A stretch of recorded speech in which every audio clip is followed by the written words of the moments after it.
We're at the top of the hour, and I'm very pleased to introduce Kaiyven Efi Leslie.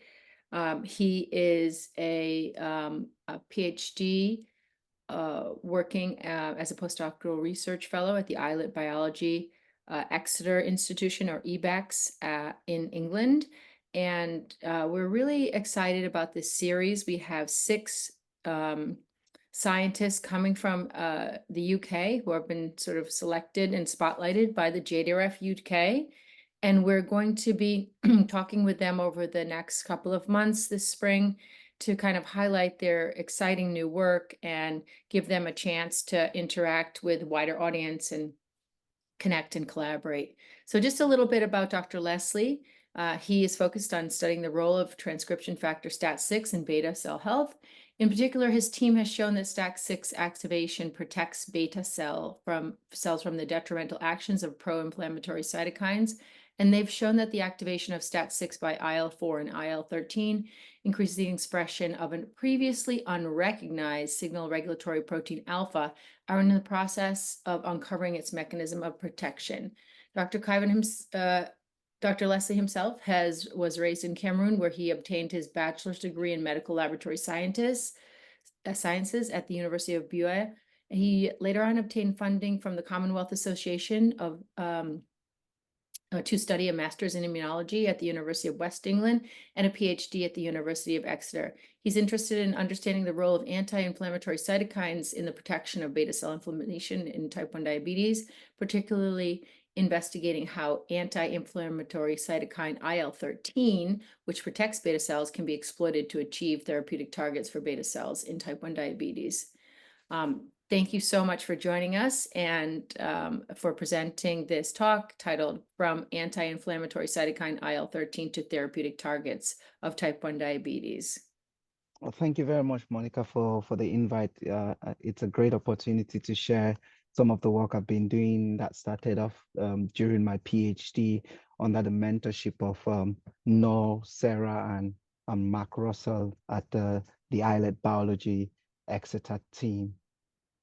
Do you want me to start now? Yes, Oh, please. so the work I'm going to be presenting is really, like Monica nicely introduced. It started off during my PhD, and it's gearing up towards something that could potentially be very helpful for individuals with type 1 diabetes. So I'm gonna just get right off to the first slide. So the role of cytokines in beta cell death is not new to us, and there's been more and more evidence that infiltrating immune cells tip this balance between pro-inflammatory cytokines and anti-inflammatory cytokines, and it's this tipping in the balance leading to a more pro-inflammatory state that leads to beta cell destruction. And so my role at the time when I started my PhD was really to focus on these cytokines, interleukin-13 and interleukin-4, but these are redundant cytokines. They because they act via the same pathway, so they activate the same JAKs, the same STAT6.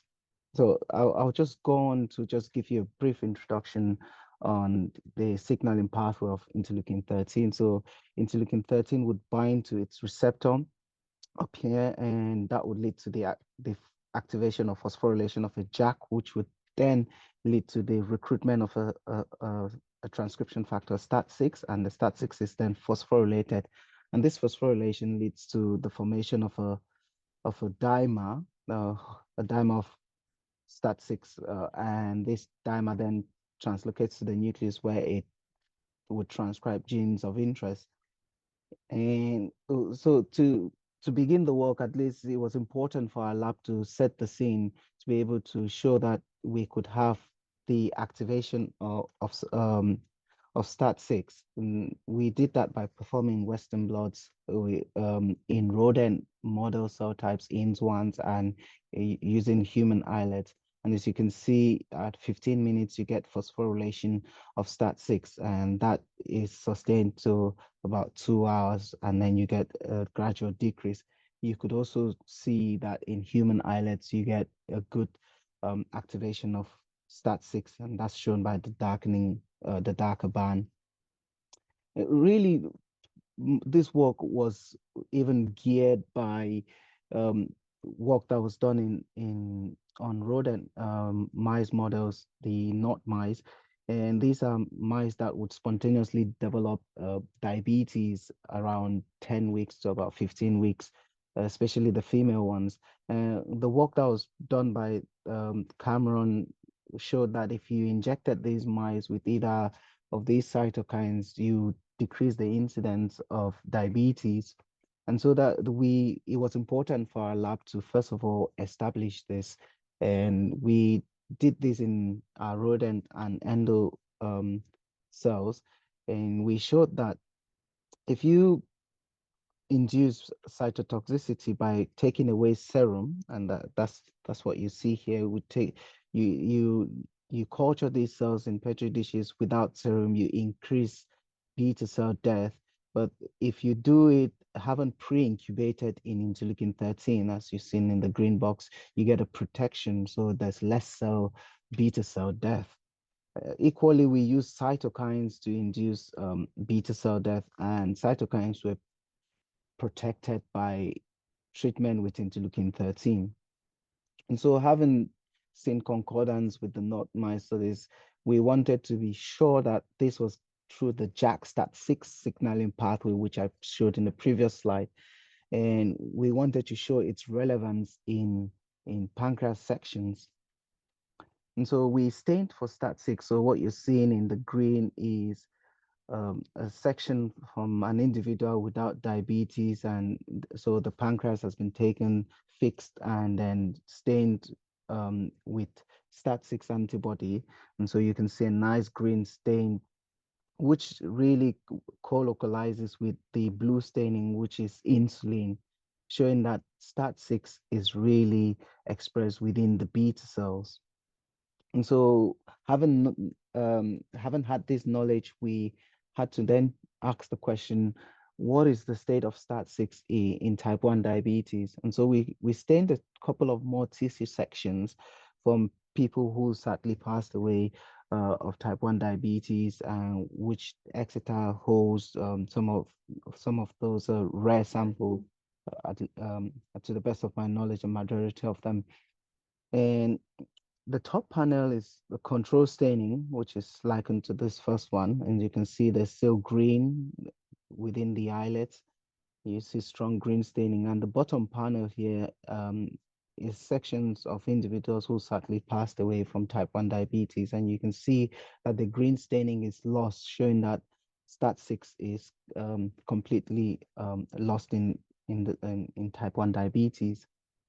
And so we then wanted to prove that the signaling pathway or the protection of IL-13 that we witnessed in our petri dishes was actually going through the JAK-STAT6 signaling pathway.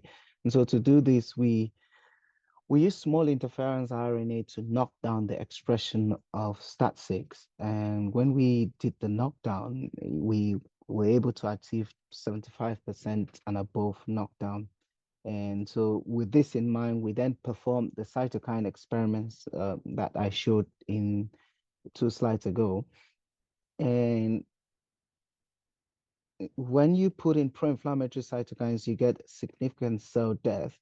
And this cell death is not changed when you knock down STAT6. But what is important to note is that in the presence of IL-13, you get protection, and this protection is completely lost when you knock down STAT6.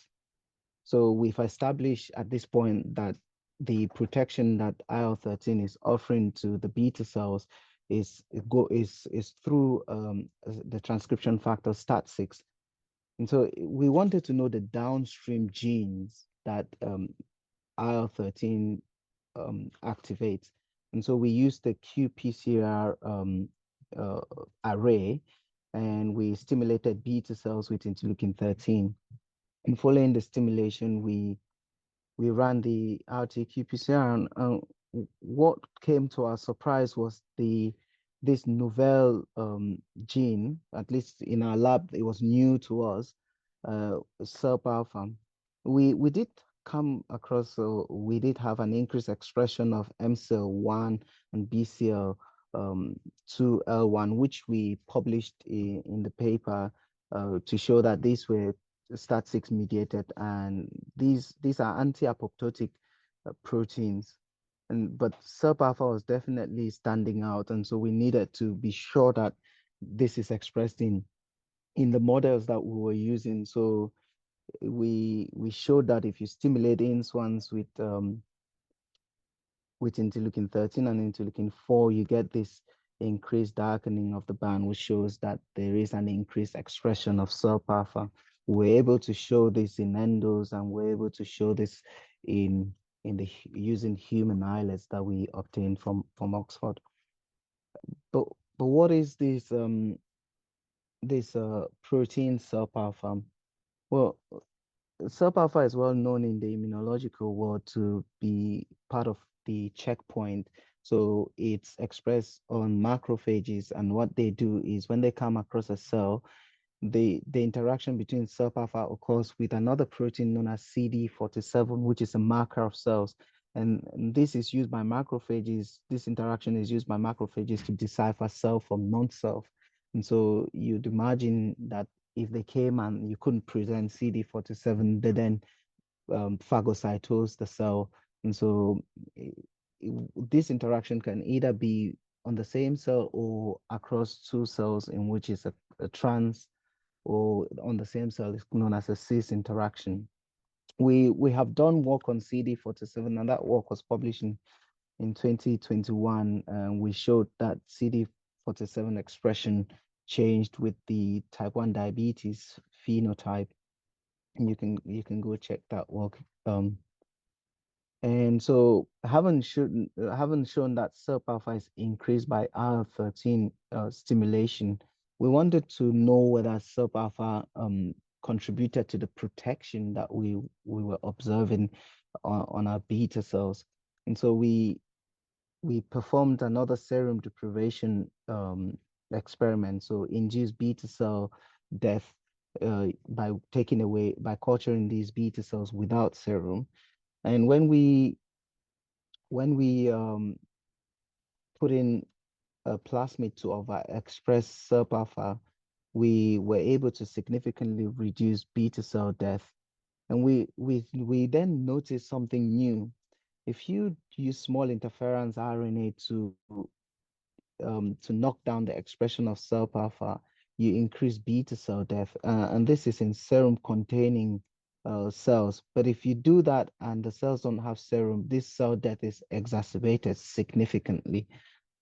And so to summarize this first part, I hope I've shown to you that interleukin 13 protects beta cells from apoptosis through a STAT6 and by upregulating SERP alpha. And I've also shown that STAT6 is expressed in the human islets and precisely in the beta cells, and is lost in individuals with type 1 diabetes. I've also shown that if you knock down SERP alpha, you will induce beta cell death. So the obvious question now would be, is SERP alpha expressed in the pancreas uh, of individuals with and without diabetes? And so to answer or address this question, we performed immunofluorescence staining. In the green is SERP alpha, in the red it's glucagon or alpha cells, in the blue you have insulin or beta cells, and this is an overlay of the three images. And as you can see, I've tried to mark with the white arrow the beta cell, and showing that SERP alpha is expressed within the beta cell, and more so within the islet, but specifically in the beta cell. So what happens I in can't, oh, sorry to interrupt. Is this mouse or human? I might this have this missed it. this is human pancreas. Okay, great. Yeah, most of the staining I would be showing on here is only done in humans. I haven't done any mice work. Hopefully some mice will come in the future, but not in this context. I will try and explain that towards the end. Great, thanks so much. Yeah. And so when we stained sections of individuals with type 1 diabetes, what we noticed was a complete loss of SERP-alpha. As you see, the green is completely lost within islets containing insulin. And now with the knowledge from the previous slides that I showed, showing that if you lose SERP-alpha, you start inducing beta cell death.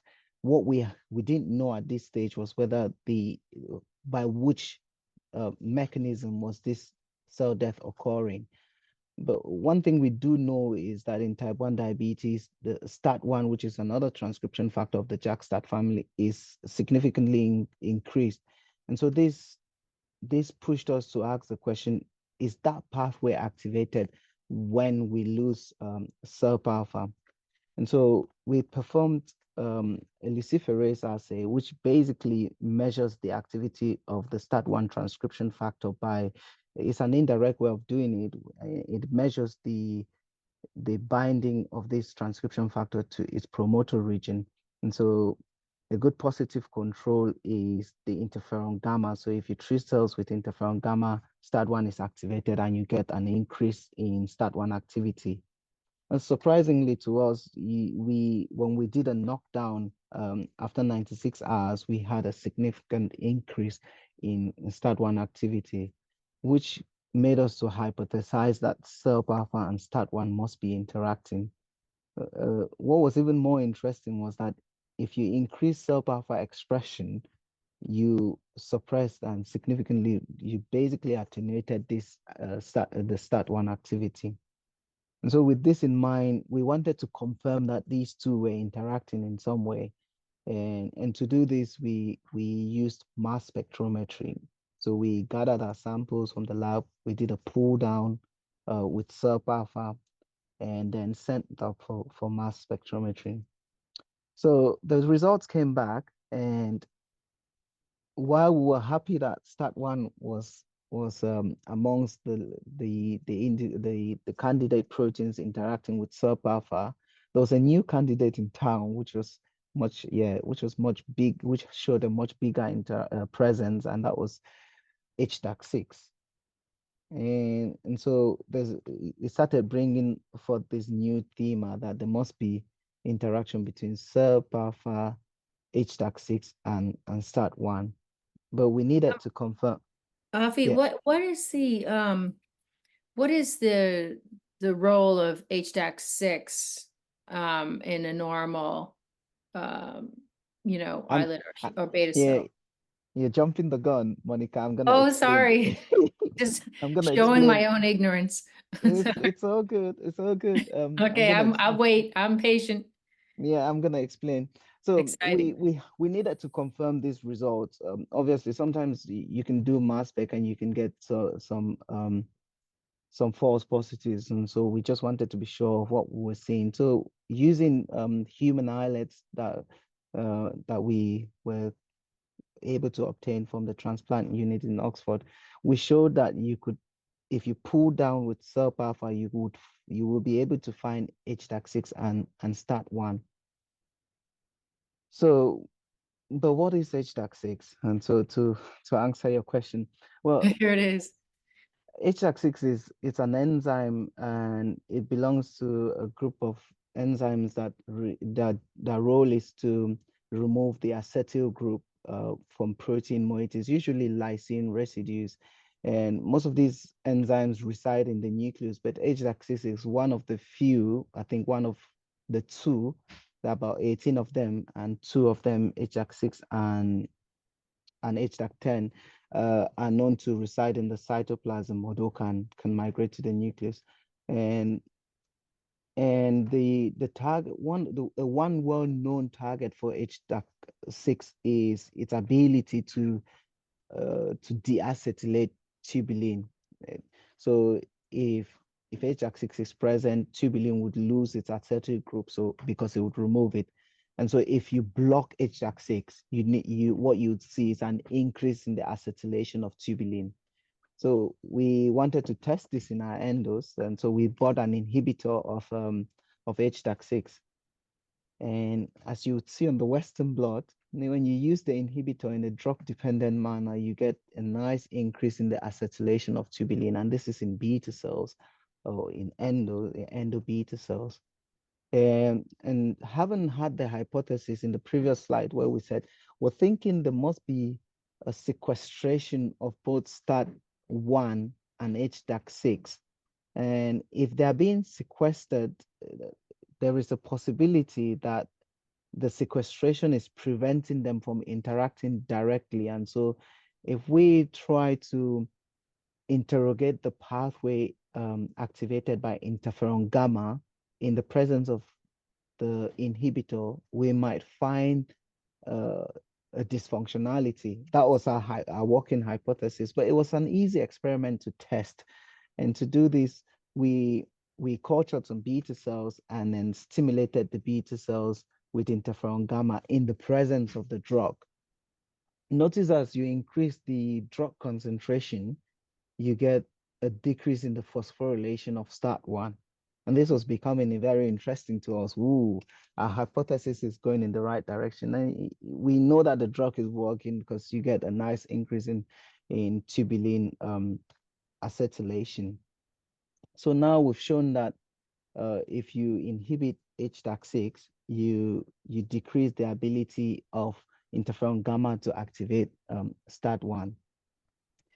The next thing was to know whether this drug will actually affect STAT1 activity, because it's the activity that is really crucial to its transcriptional ability or its pro-inflammatory transcriptional ability. And so we took the drug into some of our cells and tried to perform the luciferase assay. So notice that interferon gamma would nicely increase luciferase assay. But when we put in the drug, that activity of STAT1 is significantly impaired. So Noel in his wisdom was, oh, this could be an off-target effect. Shoot, let's just try and knock down HDAC6 and see if we have the same outcome. So we did a knockdown of HDAC6, but we also obtained plasmid to overexpress HDAC6.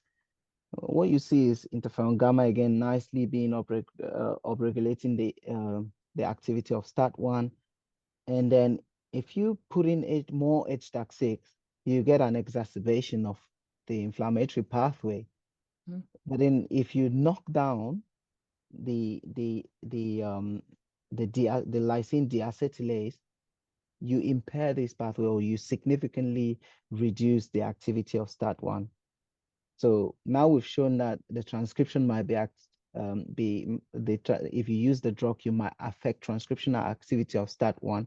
We wanted to know whether the gene level is at the gene level, the genes are impaired. Gene expression is impaired, STAT1 genes to be precise. So we use siRNA, we knock down HDAC6, and you can see that we've knocked down HDAC6 here. So if you do a knockdown, you should be able to see that the expression is reduced very nicely. And interferon gamma showed some slight increase in HDAC6 when so if you stimulate the cells, you get a small increase, but this increase was impaired by the knockdown of HDAC6. One of the downstream genes of STAT1 due to interferon gamma is MX1. And you can see that the gene is nicely increasing expression when you stimulate the cells. And this is interferon gamma stimulated cells. But this upregulation is nicely impaired. So you get an upregulation by interferon gamma, and then this upregulation is nicely impaired. So, but one important downstream gene of the interferon pathway is really the HLAs, and that's because these HLAs they summon the immune system wherever they are overexpressed, and we're able to show that you can reduce HLA expression. We showed it by flow cytometry and by qPCR that you can reduce the expression if you use the HDAC6 knockdown or inhibitor. The question that was left in our mind was, okay, if SERP alpha is bringing together HDAC6 and STAT1 and preventing them from interacting, it must mean that HDAC6 is responsible for removing the acetyl group in the STAT1 transcription factor, and that probably helps in propagating it. So this was the working hypothesis. But we don't have acetyl STAT1 antibodies, so we performed a co-immunoprecipitation to address this question. And one huge surprise to us was, so this on the, I'll try and take you through this really nicely. So this is a blood of pull down of STAT1, and on the same blood, we ask the question, are there any changes in acetylated lysine using an acetyl lysine antibody? So this is the same blood, just propped with two different colors. And the big surprise to us was that if you treat the cells with interferon gamma, they are deacetylated immediately. And and if you introduce the drug, you impair this complete deacetylation, which this to really summarize this slide, if you to summarize this slide, HDAC6 is responsible for STAT1 deacetylation. So blocking HDAC6 will prevent STAT1 from being deacetylated and would impair interferon gamma signaling. So having had this knowledge, we wanted to ask one last question. Can this drug protect beta cells from pro-inflammatory cytokines? So we made a cocktail of pro-inflammatory cytokines, and we induce inflammatory cytokine death, but we had protection, which is similar to interleukin-13 protection. And so we were very pleased with the results, but I will try and take you through the implications of this work. And this is a classical stain from type 1 diabetes. The brown staining is HLA. And like I previously stated, HLA helps summons the immune system. You can see that this section is really nicely brown stained, is an individual with type 1 diabetes. And you can see that there's no brown stain. There was very little brown staining in an individual without diabetes. And what I've been able to show in the previous slide is that if you use the drug, you reduce the expression, the HLA expression. And so if you do that, you'd probably be reducing the summoning of the immune system to the pancreas or to the islet for beta cell destruction. But what's important to know is that HLAs are upregulated in a STAT1 mediated manner, STAT1, STAT2, and you can see that STAT1 is significantly increased in type 1 diabetes. So I hope I've been able to show you that you can reduce the expression of HLA in beta cells using the HDAC6 inhibitor, and that you can reduce STAT1 signaling with this inhibitor as well. So my second summary, which is the last one of the talk, is that we have a loss in SERP alpha in human beta cells, and we think that this contributes to enhanced STAT1 signaling observed in type 1 diabetes. And we hope I've been able to show that SERP alpha protects beta cells by sequestering HDAC6, which in turn inhibits the activity of STAT1. So to conclude, I'll try and see if I can help explain this diagram, but you would know that most of the treatment that was recently approved by FDA, teplizumab, it acts directly on the immune cells, and now we have JAK inhibitors, so which act at this level of the pathway. And what I'm proposing is acting within the beta cell, but at this level of the pathway, trying to prevent the good STAT1, which is the acetylated form of STAT1, from becoming bad and leading to beta cell death. And so we think that the inhibition of HDAC6 presents a novel avenue and can be used to attenuate pro-apoptotic signals by STAT1. And the good news is that there's many of these molecules in clinical trials, and so it wouldn't be a thing of starting from scratch, but it would be more of a repurposing for the treatment, or using together with other treatments to tackle type 1 diabetes. And so I want to thank you for listening, but this work would not be possible without uh, the input of uh, the entire IBEX team, but special thanks to Noel, Sarah, and Mark Russell here. And it wouldn't be without the funding of Diabetes UK. Some of the work was funded by EFSD. And so, yeah, I want to thank the Institute, obviously, for hosting us. And yeah, thank you. And I'm happy to answer any questions. Okay, yeah, that is really an interesting, body of work that you've unearthed here. And we've got a couple of questions. I have a couple of questions. Here's the first one, though, from the audience. Okay. Um, from Stanislavas Janasukas. Great talk. The decrease in cell death is quite modest in vitro in your study. Have you tried this approach in vivo to see if this small effect will be enough to prevent or slow down diabetes development? Thank you very much for the question. Funny enough, I just teams one of my colleagues who works on not mice, because one feedback I got was that I needed to take this work in different models to really appreciate the extent to which we can slow down type 1 diabetes incidence. So it's work in progress is how I put it. Great. Can you go back a couple slides to that final figure? That one. So when we talk about over 700 clinical trials for these targets existing, are any of those that you know of aimed directly at type 1 diabetes, or are they just, all over the map? They're all over the map. There's known aimed at type 1 diabetes. Some of them are for arthritis, others for cancers.